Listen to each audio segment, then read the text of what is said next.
모자보건 살펴보겠습니다. 모자보건은 모성간호, 아동간호랑 많이 겹치고요. 또 공중보건학의 인구와 출산과도 겹치는 부분이 많아요. 그래서 다른 과목 조금 복습한다고 생각하시면서 편하게 보셨으면 좋겠습니다.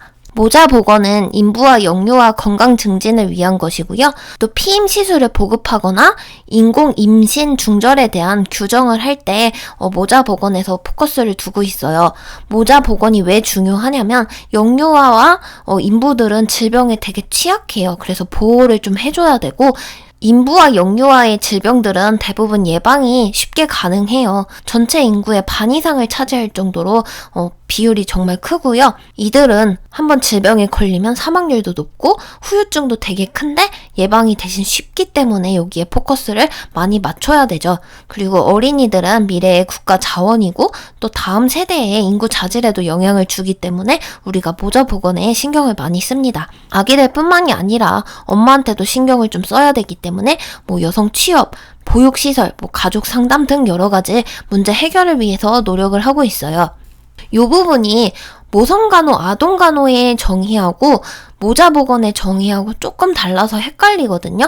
그래서 좀 잘 이해를 하셨으면 좋겠습니다. 모성 인구는 일단 넓게 보면은 여자 중에서 초경을 시작하고 아직 폐경이 안 끝난 사람들 요만큼 이거를 넓게 다 모성 인구라고 하자. 일단은 임신이 가능한 사람들, 이 사람들 다 엄마니까 모성 인구로 집어넣자. 이게 넓게 보는 모성 인구의 개념입니다. 그리고 좀 좁게 보자면 여기 초경, 폐경에 가임기 여성이 있는데 이들 중에서 실제로 임신한 사람만 우리가 모성 인구로 치자. 나머지는 아직 인부가 아니잖아. 요렇게 보는 거죠.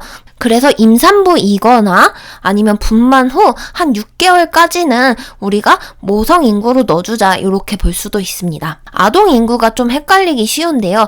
넓게 보면 태어나서 사춘기 오기 전까지를 우리 다 아동으로 보자. 사춘기 넘어가면 모르겠는데 사춘기 전에 애들이 뭘 알겠냐? 얘네들 다 아동이다. 요렇게 보는 게 넓게 보는 아동 인구의 개념이에요. 우리 모성간호에서는 영아가 0에서 1세까지예요. 그리고 유아가 1세에서 3세까지예요. 하지만 모자보건에서 영유아를 퉁쳐가지고 학교 가기 전까지 6살 미만이면 다 영유아로 치자. 요렇게 보는 거예요. 그래서 이 부분이 헷갈리기 쉬워요. 넓게 보면은 출생부터 사춘기 전까지가 아동이고 좁게 보면은 출생하고 나서 6년 미만, 6살 미만 학교 가기 전까지를 우리 다 영유아로 보자. 요게 모자보건에서 영유아의 정의고 우리가 공부했던 모성간호에서 영아는 0에서 1세, 유아는 1에서 3세 요렇게 좀 차이가 나기 때문에 요 점만 조금 이해를 해주세요. 다음은 모자보건의 지표를 볼게요. 이 영아 사망률 정말 중요한 지표인데 왜 중요하냐면 국민 보건 상태 및 여러 문화 상태를 측정할 수 있는 대표적인 지표예요. 그래서 이 영아 사망률은 꼭 기억을 하셔야 됩니다. 총 출생한 아기분의 1년 미만의 영아들이 얼마나 사망했는지 요 비율을 따져보는 거예요. 그리고 모성 사망비, 모성 사망률 이런 게 있는데 분자에는 다 공통적으로 모성 사망자 수가 들어가 있습니다. 여기에는 교통사고나 다른 걸로 사망한 거는 카운팅을 하지 않아요. 여기서 모성 사망자 수라 하면은 임신, 분만, 산육 중으로 사망한 경우를 말을 합니다. 가임기 여성은 솔직히 카운팅이 어렵잖아요. 당신 초경했나요? 안 했나요? 아직 폐경인가요? 아닌가요? 이런 거 다 물어보고 다닐 수도 없고 좀 체크가 어렵잖아요. 정확하게. 그래서 모성 사망률보다는 모성 사망비를 더 많이 씁니다.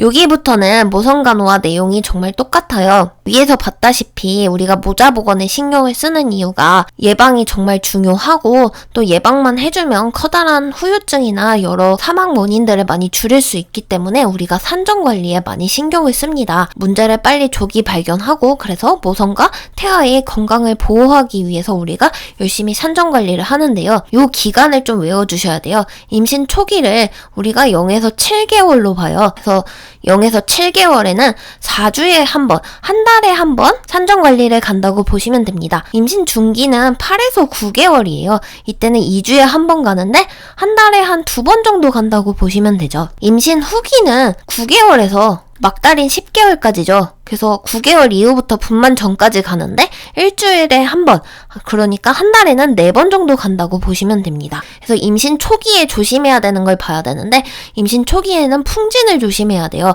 그래서 기절 초풍하고 외웠는데 초기에는 풍진을 조심해야 됩니다. 태반으로 바로 감염이 돼서 아기가 소두증, 백내장, 청각상실 이런 증상이 나타나요. 하지만 임신 후기에는 태반을 통과 못해서 괜찮습니다. 그리고 매독은 초기에는 통과를 못해요. 그래서 매독은 빨리 발견해서 초기에 치료를 해야 되고요. 임신 후기에는 태반을 막 통과해서 아기가 스누풀즈 안 참거나 허친슨 치아, 이렇게 치아가 뾰족해지고 가속마비 증상이 일어납니다. 그래서 풍진을 예방하려면 애초에 임신하기 전에 내가 풍진 항체가 있는지 확인을 하고 미리 예방접종 및 치료를 하는 게 중요하겠죠. 그리고 풍진 예방접종은 MMR이라고 해서 홍유풍, 이렇게 홍역 유행성 이하선염 풍진 이렇게 3세트로 예방이 가능합니다. 그리고 매독은 임신 초기에 치료를 해줘야 되고 VDRL이라고 매독 검사는 요걸로 검사를 해주죠. 그래서 우리가 산정관리 뭐 하나 보면은 처음 왔어요, 우리 초진이에요, 그럴 때는 혈액 검사를 해서 혈액형과 뭐 B형 간염, 결핵 이런 게 있는지 체크를 합니다. 그 이후부터는 혈압, 소변, 체중 검사를 해서 임신 중독증을 계속 체크를 해요.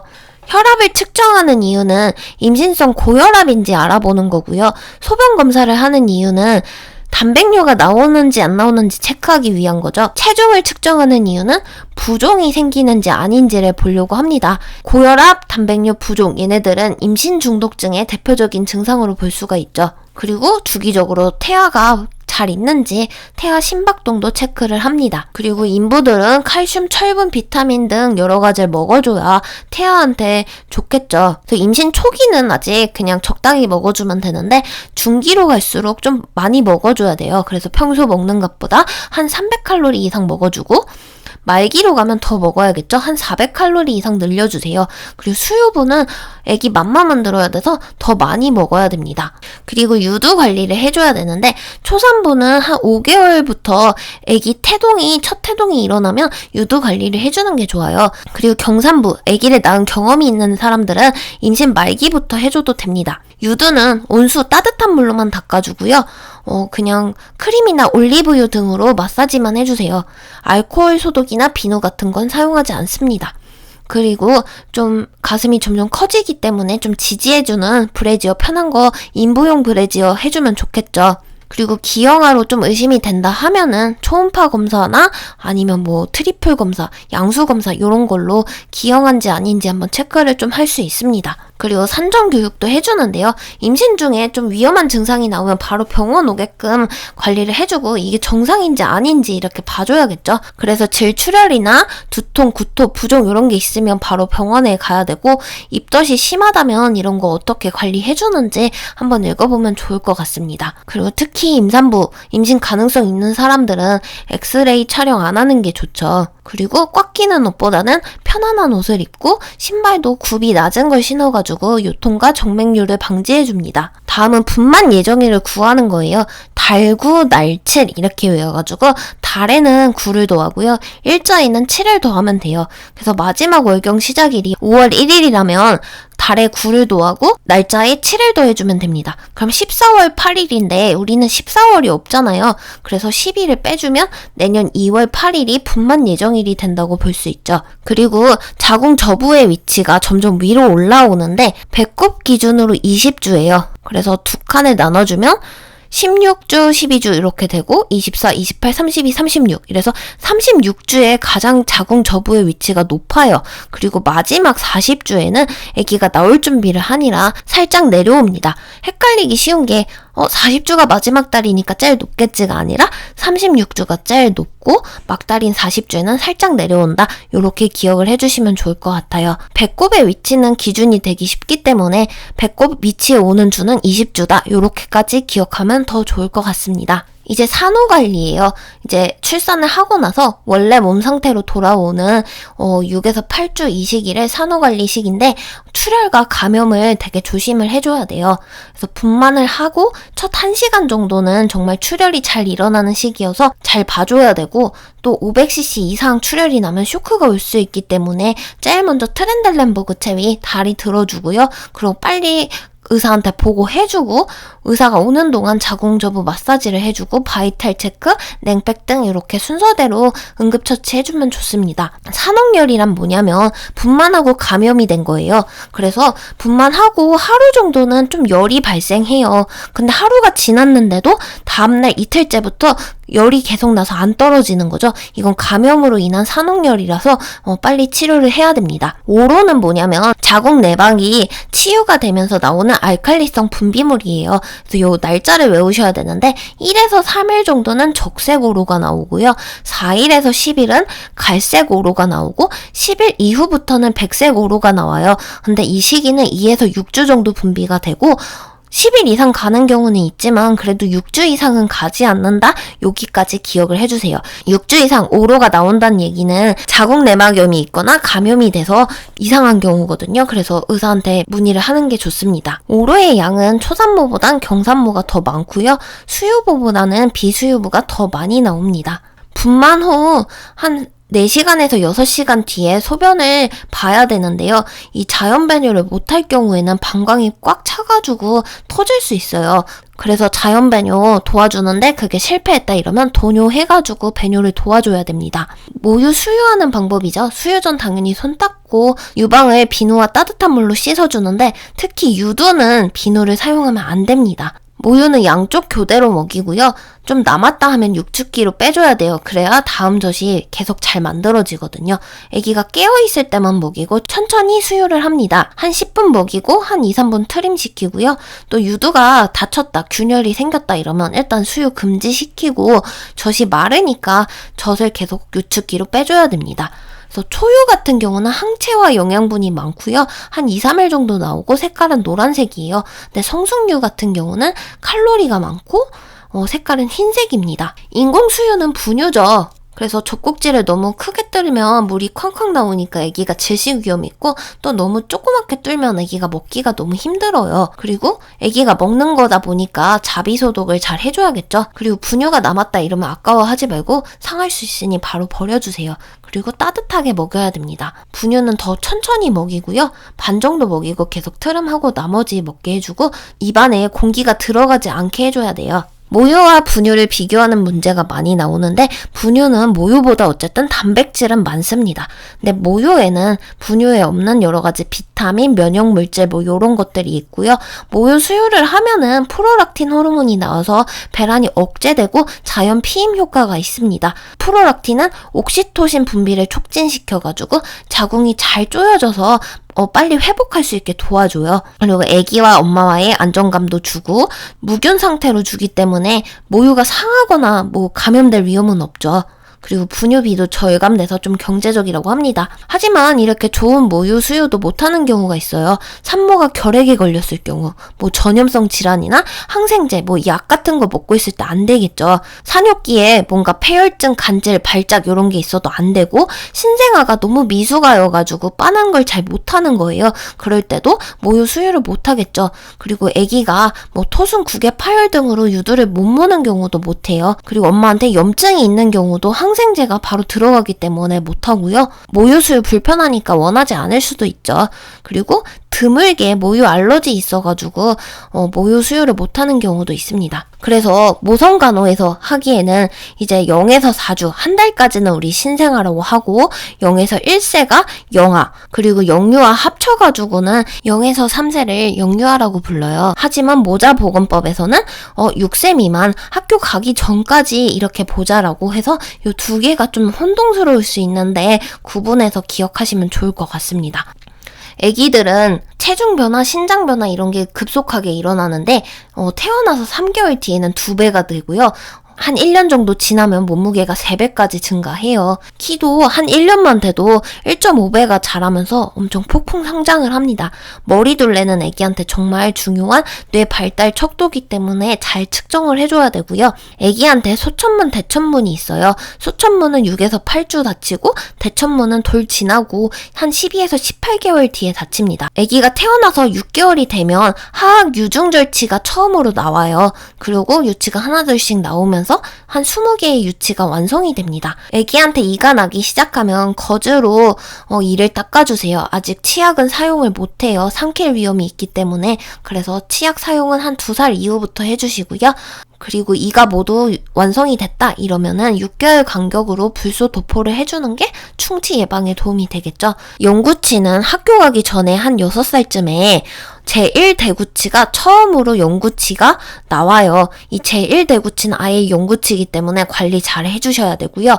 유치 중에서는 하악 유중절치부터 빠지고 새로 나기 시작합니다. 조사나 미숙아 같은 경우는 체중이 2.5kg 미만이거나 아니면 28에서 37주 이내로 출생한 아기를 말을 해요. 호흡하는 게 너무 힘들어서 호흡에 신경을 많이 써줘야 되고요. 호흡에 모든 에너지를 쏟다 보니 소화를 못 시켜요. 그래서 위관 영양이 필요한 경우도 있습니다. 체온 조절도 다른 아기들보다 못해서 따뜻하게 보육기에 넣어줘야 되고요. 그것도 온도 2시간마다 꼭꼭 확인해 주셔야 됩니다. 과수가 비만아 같은 경우는 43주 이후 원래 40주가 정상인데 한참 뒤에 태어난 아기죠. 몸무게도 4.5 이상으로 매우 무겁습니다. 그리고 아기가 선천적으로 기형을 가지고 태어나는 경우도 있는데 산전간호 좀 잘못해서 풍진, 약물, 방사능 등으로 이렇게 기형이 생기는 경우가 있죠. 이런 경우는 우리가 예방이 가능하기 때문에 우리가 모자 보건에 신경을 많이 쓰자라고 하는 겁니다. 아기들 예방접종 할 때는 열이 없는 컨디션 좋은 날 하고 또 아침에 데려가서 해야 돼요. 왜냐면 아침에 예방접종을 해서 오후에 부작용이 안 나는지 이런 거 확인을 해야 되기 때문인데요. 오후에 하면은 응급실 가야 되잖아요. 병원 연대가 없으니까. 그래서 컨디션 좋은 날 아침에 하고 접종 전날은 목욕도 안 하고 또 접종을 안 하는 대상자가 아닌 아기는 굳이 데려오지 않습니다. 뭔가 열이 나거나 뭐 다른 치료 중이라면 예방접종 하면 안 되고요. 또 한번 해봤는데 아기가 알레르기 반응이나 과민 반응 이런 게 있었다면은 좀 예방접종 요건 피하는 게 좋겠죠. 소아마비 사크 백신 같은 경우는 경구용으로 먹는 게 있는데 그럴 경우에는 모유나 분유를 1시간 동안 먹지 않습니다. 왜냐면 토할 위험이 있기 때문에요. 그리고 예방접종을 했으면 다음날까지 뭔가 과격한 활동 이런 거 안 하게 해주고 안정을 시켜줍니다. 그리고 접종 부위 긁거나 만지면 감염되겠죠.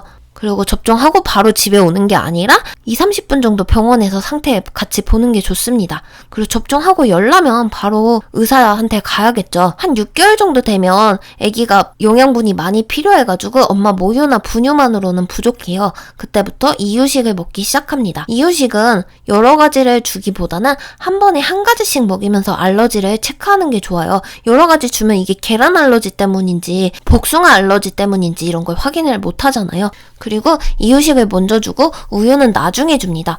우유 먼저 주면 배불러가지고 밥을 안 먹거든요. 이 부분은 간호실기와 연관이 된 부분인데 예방접종 때문에 좀 보자면은 예방접종 약은 냉장고에다가 보관을 해주고 서늘하게 해주고요. 얼지 않게 하고 얼었던 약은 사용을 하면 안 되겠죠. 약물이 남았다면은 폐기 처분하고 또 이물질이 나왔다면 사용을 하면 안 됩니다. 다음은 예방접종표예요. 요거는 질병관리본부 예방접종센터에서 확인을 할 수 있고요. 사이트 들어가면 바로 검색하실 수 있어요. 제가 여기에다가 링크도 같이 걸어놨습니다. 확인을 해봤는데 2020년에는 여기서 바뀌는 게 없는 것 같아요. 업데이트 내용이 없었고요. 하나씩 살펴보겠습니다. 예방접종표 보는 방법 알려드릴게요. 일단 공통적인 거는 1살 미만 12개월 이전에는 아기들이 약하잖아요. 그래서 주로 사백신이고 결핵만 생백신이에요. 돌 지나고 1살 넘어가면 생백신을 하는 경우가 더 많습니다. 그리고 특이한 경우를 빼고는 기본 접종은 2, 4, 6개월마다 해주고 있어요. 그럼 이 부분 염두하고 한번 살펴보겠습니다. 결핵 같은 경우는 BCG고 생백신이에요. 얘는 피내에 예방접종을 하죠. 그래서 태어나자마자 0에서 1개월 내로 맞춰줍니다. B형 간염 같은 경우는 1년 미만이기 때문에 사백신이고요. 0개월, 1개월, 6개월 이래서 1, 2, 3차를 맞춰줍니다. D백파 이건 D탭이라고 해서 정기 접종해주면 돼요. 2, 4, 6개월. 폴리오는 소아마비 백신인데요. 얘도 2, 4, 6개월 이렇게 생각하시면 됩니다. 그 다음에 B형 헤모필로스 인플루엔자는 뇌수막염이에요. 얘도 2, 4, 6개월 보통 접종이고요. 폐렴구균도 2, 4, 6개월이에요. 이제 1년 이후짜리 볼게요. 홍유풍 해서 MMR로 생백신이에요. 1년 넘었기 때문에 생백신 하고요.